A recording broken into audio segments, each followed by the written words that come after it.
بسم اللہ الرحمن الرحیم نحمدہ ونصلی ونسلم علی رسولہ الکریم اما بعد۔ سامعین محترم، توسل پر گفتگو چل رہی ہے۔ شیخ مستقیم صاحب اب تک کی گفتگو میں اتنا اقرار کر چکے ہیں کہ زندوں کا وسیلہ لیا جا سکتا ہے۔ تھوڑا سا اس میں ایچ پیچ انہوں نے لگایا ہے کہ زندوں کا بھی وسیلہ ان کی ذات کا نہیں بلکہ ان کی دعا کا وسیلہ لیا جا سکتا ہے۔ یعنی جتنی باتیں بڑھتی ہیں اتنی قیدیں بھی ان کی طرف سے بڑھتی چلی جاتی ہیں۔ شروع میں تو انہوں نے کہا تھا کہ وسیلہ کیوں؟ جب اللہ تبارک و تعالیٰ کا فرمان ہے ادعونی استجب لکم، تو مجھے پکارو ڈائریکٹ، یہ ڈائریکٹ کا ترجمہ انہوں نے بڑھایا تھا۔ میں نے پچھلی گفتگو میں ان پر اعتراض کرتے ہوئے کہا تھا کہ یہ ڈائریکٹ کا لفظ آپ نے کدھر سے بڑھایا اور کس مفسر نے ڈائریکٹ کا ترجمہ کیا ہے، اس کا حوالہ پیش کریں، تو انہوں نے اب تک حوالہ نہیں دیا۔ ڈائریکٹ اپنی مرضی سے بڑھا دیا تاکہ اپنی بات ان کی درست سمجھ میں آئے لوگوں کو۔ تو ڈائریکٹ کا ترجمہ کرتے ہوئے کہا کہ ادعونی استجب لکم، کہ تم ڈائریکٹ مجھے پکارو، میں تمہاری پکار کا جواب دوں گا، میں تیری دعا قبول کروں گا۔ انہوں نے ڈائریکٹ اسی لیے بڑھا دیا تھا تاکہ پتہ چلے کہ وسیلہ کا انکار ہی ہے۔ اس آیت میں بھی انکار ہی ہے وسیلہ کا، لیکن وہ بہت پیچیدہ راہ پکڑ چکے ہیں۔ ڈائریکٹ کا لفظ بڑھا کر کے پیچیدگی میں پھنس گئے دو طرح سے۔ ایک تو یہ کہ ڈائریکٹ کا ترجمہ کسی مفسر کی تفسیر میں انہوں نے یا کسی بھی مترجم کے ترجمہ میں وہ اب تک نہ دکھا سکے۔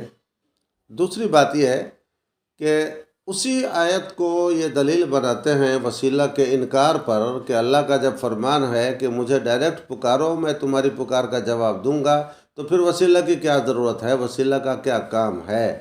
اس پر میں نے اعتراض کیا تھا، اس کا جواب ابھی تک وہ نہیں لائے۔ میں نے یہ اعتراض کیا تھا کہ اللہ تبارک و تعالیٰ چونکہ ڈائریکٹ سنتا ہے لہٰذا اب وسیلے کی ضرورت نہیں رہ گئی۔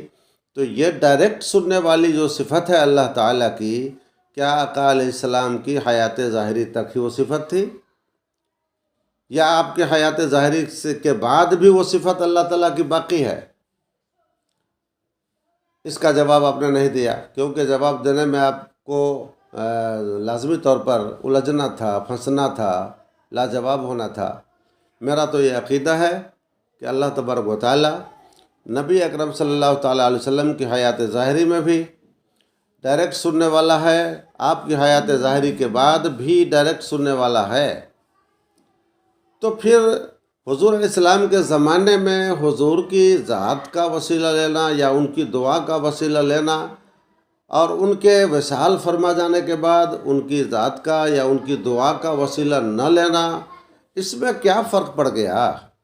اللہ تعالیٰ تو اب بھی اپنی اس صفت کے ساتھ متصف ہے۔ ڈائریکٹ وہ سنتا ہے، ڈائریکٹ وہ کسی کی پکار کو سنتا ہے اور یقیناً سنتا ہے۔ تو حضور کی حیات ظاہری میں بھی تو ڈائریکٹ سنتا تھا، پھر صحابہ کرام کیوں جاتے تھے حضور کی بارگاہ میں؟ اور حضور نے بھی نہیں ڈانٹا کہ تم میرے پاس کیوں آتے ہو، گھر بیٹھے اللہ کی بارگاہ میں دعا کرو، وہ ڈائریکٹ سننے والا ہے۔ حضور کا نہ ڈانٹنا، انکار نہ فرمانا اور ان کی درخواست کو قبول کرنا، گویا کہ حضور کی حدیث فعلی سے ثابت ہو گیا کہ آقا کریم صلی اللہ علیہ وسلم نے بھی وسیلہ کی تائید فرمائی، تبھی تو آپ ان کے لیے دعا فرمائے، دعا کا طریقہ بتائے، اپنے نام کو بتا دیا کہ میرے نام کے وسیلے سے، میرا نام لینا دعا میں، بے حق نبی کا اتوسل الیک بحق نبی کا یا بے نبی کا، آپ کے نبی کے توسل سے یا اللہ میں تمہاری بارگاہ میں توسل پکڑتا ہوں۔ تو یہ حضور نے دعا تلقین فرمائی۔ تو کیا اس زمانے میں حضور کو یہ مسئلہ معلوم نہیں تھا کہ اللہ تعالیٰ ڈائریکٹ سنتا ہے؟ کیا آقا علیہ السلام کے اوپر جو قرآن اترا ان کو پتہ نہیں تھا کہ ادعونی استجب لکم رب کا ارشاد ہے کہ ڈائریکٹ مجھے پکارو، میں تمہاری پکار کا جواب دوں گا؟ کیا حضور کو یہ یاد نہیں تھی؟ کیا حضور اس بات کو نہیں سمجھتے تھے؟ اگر حضور کے من میں بھی وہی بات رہتی جس کو آپ بیان کر رہے ہیں، تو یقیناً میرے سرکار فرما دیتے کہ میرے پاس کیوں آتے ہو، جہاں ہو، جس جگہ ہو، اپنے گھر میں، مکان میں، دکان میں، وہیں سے اللہ تعالیٰ کو پکارو، وہ تیری پکار کا جواب دے گا، کسی کا وسیلہ لینے کی کوئی ضرورت نہیں ہے۔ صحابی کا آنا یہ بھی حدیث، حضور کا انکار نہ فرمانا یہ بھی حدیث، پھر زبان سے آپ کا کہہ دینا کہ کہنا دعا میں بے حق نبی کا یا بے نبی کا، یہ کہنا، یہ گویا کہ حضور کی طرف سے 3 حدیثیں ہو گئیں۔ ایک تو صحابی کے اس عمل سے آپ کا انکار نہ فرمانا، یہ تقریری حدیث کہلاتی ہے، قول فعل تقریر، تو یہ تقریری حدیث کہلائی، تو اس طرح سے بھی ثابت ہوا وسیلہ کا جواز۔ پھر حضور کا اس کے لیے دعا کی تعلیم فرما دینا، یہ گویا کہ قولی حدیث ہو گئی۔ اور پھر یہ بھی فرمانا کہ دعا میں کہنا بے نبی کا، انی اتوسل الیک بے نبی کا، یا اللہ میں تیرا وسیلہ تیری طرف توسل کرتا ہوں تیرے نبی کے ذریعے، یا تیرے نبی کی دعا کے ذریعے، ان کے کہنے کے مطابق چلیے دعا ہم پڑھا لیتے ہیں، کوئی بات نہیں۔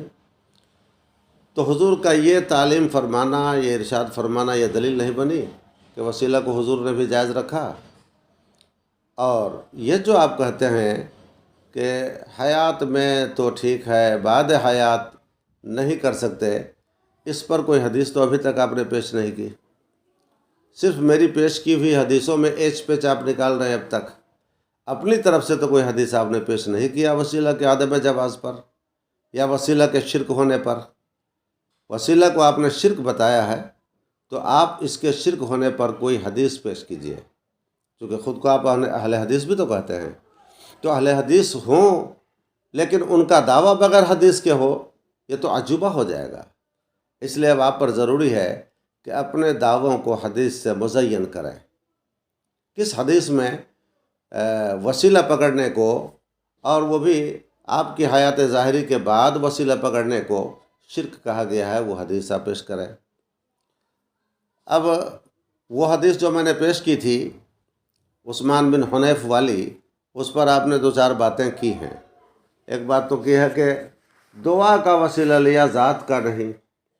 اچھا، تو دعا کا وسیلہ لیا، ذات کا نہیں، تو آپ ذرا خود ہی عقل دوڑائیے کہ ذات معتبر ہے تبھی تو اس کی دعا معتبر ہے۔ ذات معتبر نہیں ہوگی تو دعا معتبر کدھر سے ہو جائے گی؟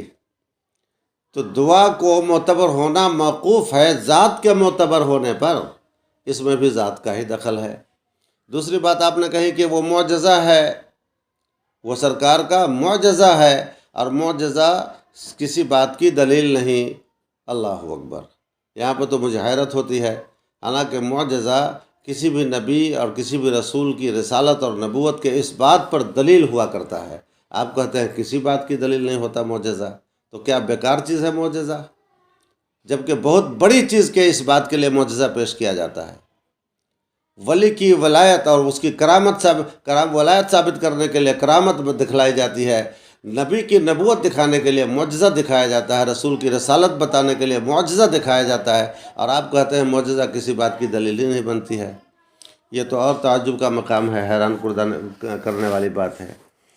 ایک بات آپ نے کہی کہ خاص نبی کریم صلی اللہ تعالیٰ علیہ وسلم کے ساتھ خاص ہے۔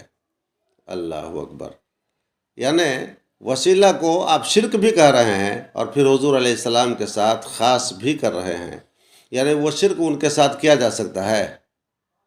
یہ تو دنیا میں عجیب و غریب شرک ہے بھائی، کہ صرف ایک ذات کے ساتھ وہ جائز ہو جائے اور باقی کے ساتھ شرک ہو جائے۔ بسم اللہ الرحمن الرحیم۔ تو میں یہ بتا رہا تھا کہ توسل کے جواز پر اور اس کے استحباب پر میں نے حدیث پیش کی تھی، اس پر گفتگو چل رہی ہے شیخ مستقیم سے۔ ان کی گفتگو کا جو میں نے محسوس کیا لب لباب کیا ہے، وہ یہ کہ وہ زندوں کی دعا کا وسیلہ وہ جائز قرار دیتے ہیں۔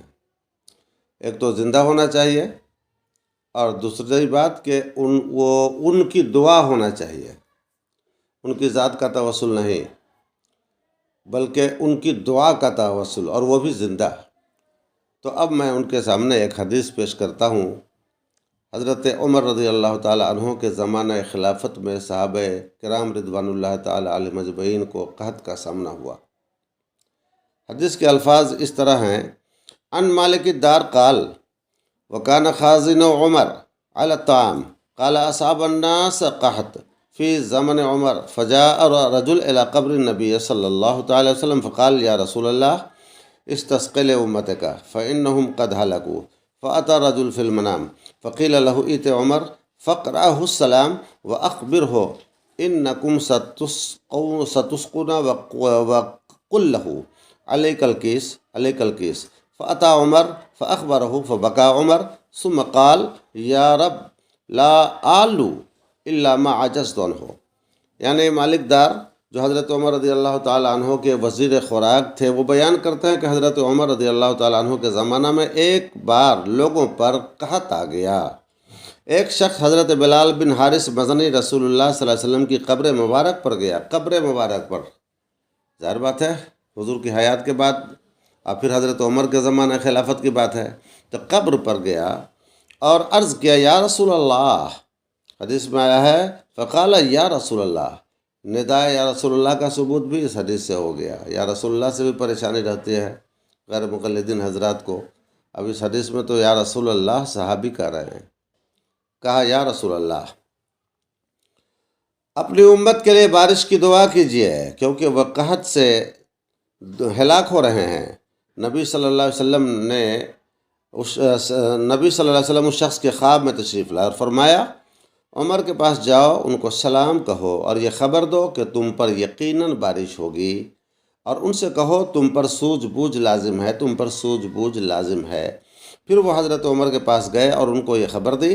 حضرت عمر رونے لگے اور کہا اے اللہ، میں صرف اسی چیز کو ترک کرتا ہوں جس سے میں عاجز ہوں.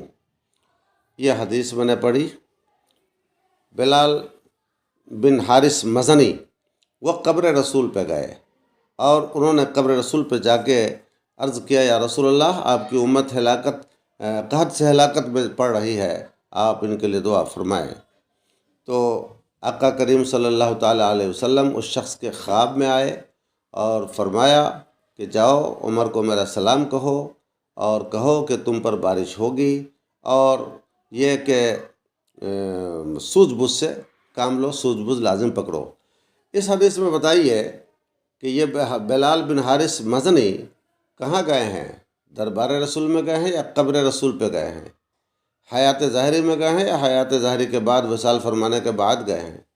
اب اس حدیث کے بارے میں آپ کیا کہیں گے؟ حافظ ابن کثیر لکھتے ہیں وقال الحافظ ابو بکر حیثمی اخبرنا ابو نصر بن قتادہ ابو بکر فارسی قال حدثنا ابو عمرو بن مطر حدثنا ابراہیم بن علی حدثنا يحيى بن يحيى حدثنا ابو معاوية عن العمش عن ابي صالح عن مالك قال اصحاب الناس قحط في زمن عمر بن خطاب رضي الله تعالى عنه فجاء رجل الى قبر النبي صلى الله عليه وسلم فقال يا رسول الله استسق الله لأمتك فإنهم قد هلكوا فأتاه رسول الله صلى الله عليه وسلم في المنام فقال ایت عمر فقرہ منی السلام وأخبرهم أنهم مسقون وقل له عليك الكيس فأتى الرجل فأخبر عمر فقال يا رب ما آلو إلا ما عجزت عنه وهذا إسناد صحیح.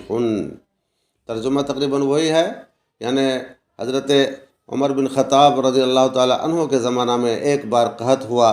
ایک شخص حضرت بلال بن حارث مزنی نبی صلی اللہ علیہ وسلم کی قبر مبارک پر حاضر ہوا اور عرض کیا یا رسول اللہ، اپنی امت کے لیے بارش کی دعا کیجیے کیونکہ وہ قحط سے ہلاک ہو رہے ہیں.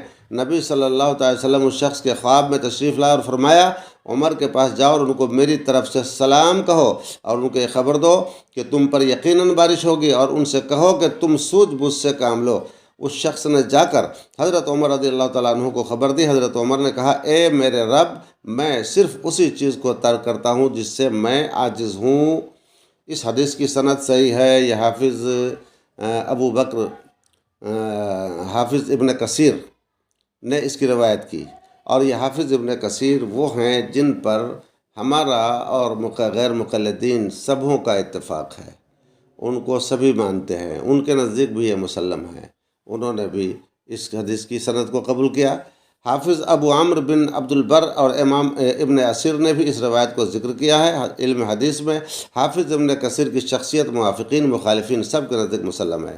حافظ ابن کثیر نے امام بہقی کی اس روایت کو صحیح قرار دیا ہے، اور اس روایت میں تصریح ہے کہ رسول اللہ صلی اللہ تعالی وسلم کے وصال کے بعد حضرت بلال بن حارث مدنی رضی اللہ تعالیٰ عنہ نے آپ کی قبر انور پر جا کر آپ سے بارش کی دعا کے لیے درخواست کی، اور حضرت عمر رضی اللہ تعالیٰ عنہ سے واقعہ اور اپنا خواب بیان کیا، اور حضرت عمر نے اس کو مقرر رکھا اور اس پر انکار نہیں کیا۔